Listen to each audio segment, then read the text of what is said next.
নমস্কার, আপনারা দেখছেন নিউজ মুখ্য বার্তা। সকলের সাথে সকলকে নিয়ে নিউজ মুখ্য বার্তা দেখতে চ্যানেলটি সাবস্ক্রাইব করুন।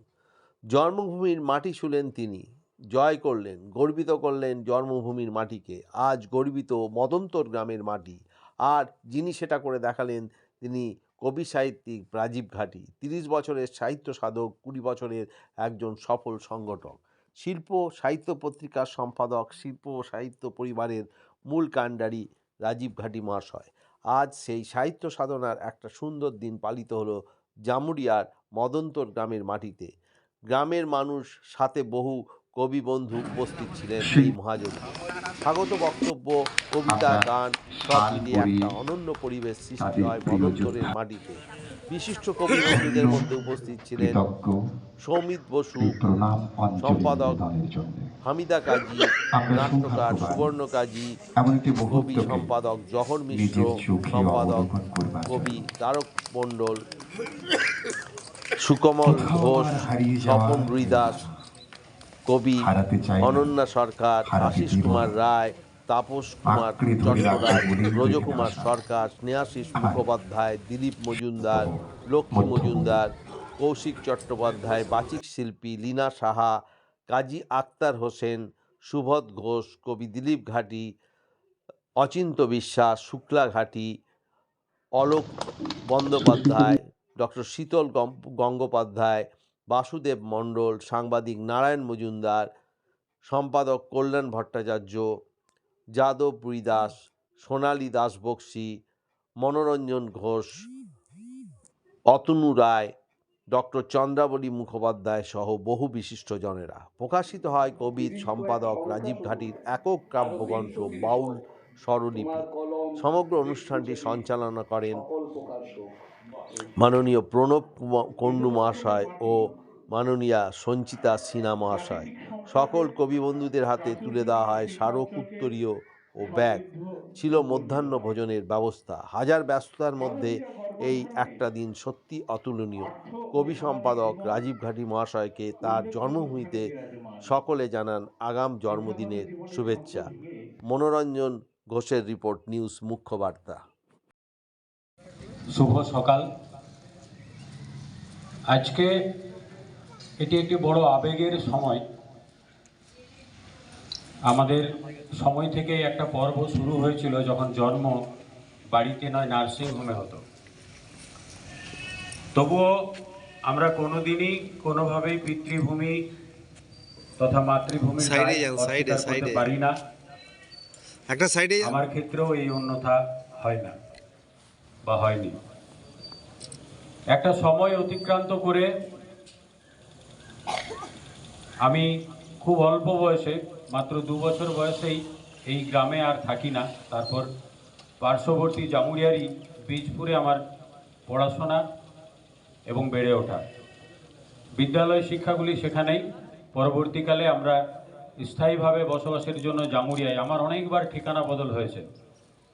কবিদের ক্ষেত্রে বা যারা আমরা লেখালেখি করি, লেখালেখির চেষ্টা করি, তাদের ক্ষেত্রে একটা বাড়তি পাওনা যে ঠিকানা বদল হলে অনেক বেশি জনসংযোগ গড়ে ওঠে, অনেক বেশি বৈচিত্র্যময় জীবনকে উপভোগ করা যায়।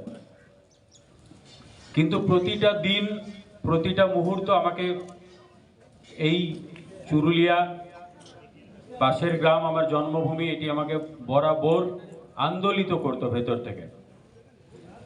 আমি 2011 সালের 7ই জুলাই যখন বাংলাদেশের রংপুরে একটি অনুষ্ঠানে কবিতা পাঠ করি, ওখানে এক বিখ্যাত নাট্যকার আমাকে জড়িয়ে ধরে বলেছিলেন, আপনার পরিবার কিভাবে লেখালেখির সাথে যুক্ত? আমি বললাম, আমার পরিবারের কেউ কোনোদিন লেখালেখি করেনি এবং আমাদের গ্রামেও কেউ লেখালেখি করেছে কিনা সেই বিষয়ে তথ্য আমার জানা নেই। তাহলে লেখালেখিতে কিভাবে এলেন? আমি বললাম, আমি থাকি মদন্তর গ্রামে। মদন্তর গ্রাম এবং চুরুলিয়া মাঝখানে একটি রাস্তা আছে, সেই রাস্তা দিয়ে কাজী নজরুল ইসলাম অনেকবার পেরিয়ে গেছেন। তারই কোনো ধুলোবালি হয়তো আমার গায়ে লেগেছে, সেখান থেকে হয়তো আমি লেখার চেষ্টা করে যাচ্ছি। এবং 2004 সাল আমার পত্রিকা সম্পাদনার শুরু এবং 1994 পড়াশোনা শেষ করে আমি অস্থায়ীভাবে শিক্ষকতার কাজ শুরু করি বরিনাগা হাই স্কুলে। তখন আমি পুরোপুরি লেখার সাথে যুক্ত হয়ে যাই। এই সময় আমার একজনের সাথে পরিচয় হয়, তিনি কাজী রেজাউল করিম। তো উনি নজরুল যেই পরিবারে জন্ম, সেই পরিবারে ওনার জন্ম, একই রক্ত তার শরীরে বইছে। আমি যখন তার পরিচয় পেলাম, তাকে প্রণাম করলাম। প্রণাম করার পর উনি বললেন, তুমি কি করো? আমি বললাম, আমি এই বিদ্যালয়ে শিক্ষকতা করি। তারপর ওই বিদ্যালয়ের শিক্ষক মনমোহন রায়, প্রধান শিক্ষক, তারই বন্ধু, তিনি আমার পরিচয় দিলেন, বললেন ও কবিতা লেখে। তারপর তিনি সংগঠন এবং কবিতার সাথে আমাকে জুড়ে দিলেন, এবং জুড়ে দিলেন শুধু না, দায়বদ্ধতার সঙ্গে। পরবর্তীকালে আমি অনেককে সাথে পেয়েছি। পরবর্তীকালে ভোলানাথ ভট্টাচার্য, শান্তিময় বন্দ্যোপাধ্যায়, গুণেন দত্ত, জহর মিশ্র, হামিদা কাজী, এনারা সবাই আমাকে আগলে রেখেছেন।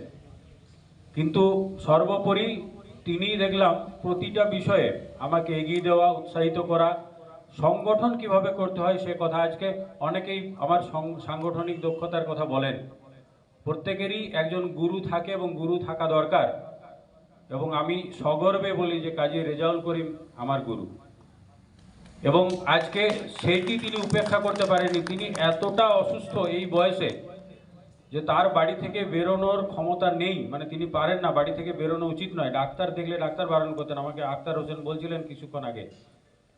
তো আমি বললাম, দেখুন উনি কথা দিয়েছেন আমাকে, আজ পর্যন্ত আমাকে কথা দিয়েছেন, উনি না এলে আগেই আমাকে বলে দেন যে আমি যাব না, বা উনি জানাতেন। উনি যখন সকালেও আমাকে জানাননি অসুস্থতার পরেও উনি আসবেন, এবং আমার এই বিশ্বাস আজকে আপনাদের চোখের সামনে দেখছেন। তো আমার মনে হলো যে এই মদনতোড়, এখানে কবিতার কথা কে কতটা জানে, কে কতটা শোনে। আমার কাকিমা আজকে নেই, আমার বড় কাকিমা ছিলেন, গত বছর প্রয়াত হয়েছেন। তিনি আমার কবিতার খোঁজ খবর রাখতেন। আমার বই বেরোলে বলতেন, বাবা তোমার বই বেরিয়েছে। আমাকে কোনোদিন নাম ধরে ডাকেননি। আমার মাও নাম ধরে ডেকেছেন, কিন্তু কাকিমা শুধু বাবা বলতেন আমাকে। তো সেই কাকিমা চলে গেছেন গত বছর।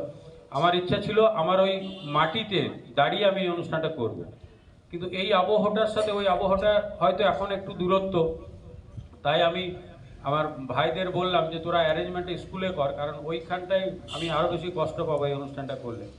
তো এই আবেগমথিত এই জায়গাটায় ভাবনাটা আমার ছিল অনেক দিন ধরেই, কিন্তু ঠিক কোন সময় হবে, মাঝখানে একটা জাংশন পয়েন্টের দরকার হয়তো, যে যেখানে এসে আমরা একজন এমন কাউকে পাই যে যার কথাটি শেষ কথা হয়ে যায়।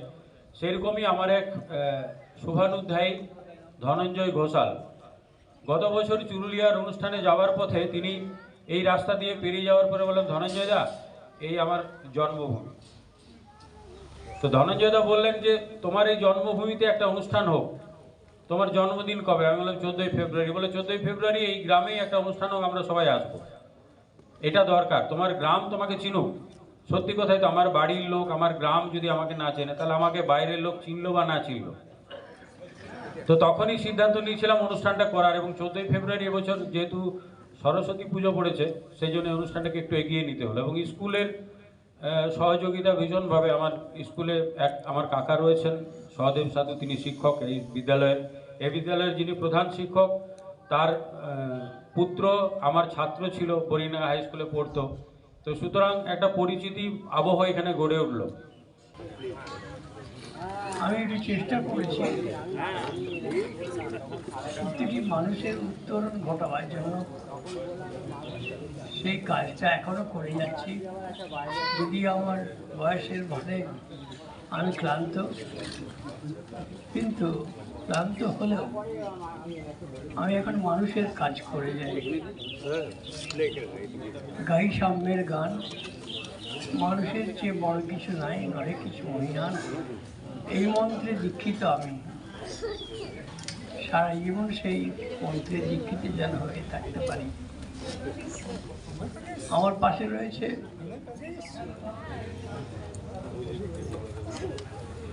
সুকুমার,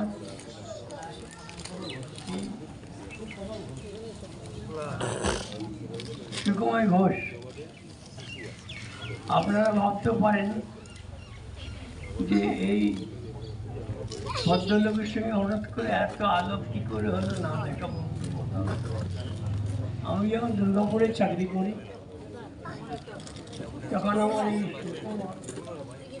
সুকুমার ঘোষ আমার পাশে দাঁড়িয়েছে, বা আমি তার পাশে দাঁড়িয়েছি এমন হতে পারে আমরা কাজ করেছি, খুব নিষ্ঠার সঙ্গে কাজ করেছি, যেখানে যা কাজ করেছি আমাদের কোনো ফাঁক ছিল না।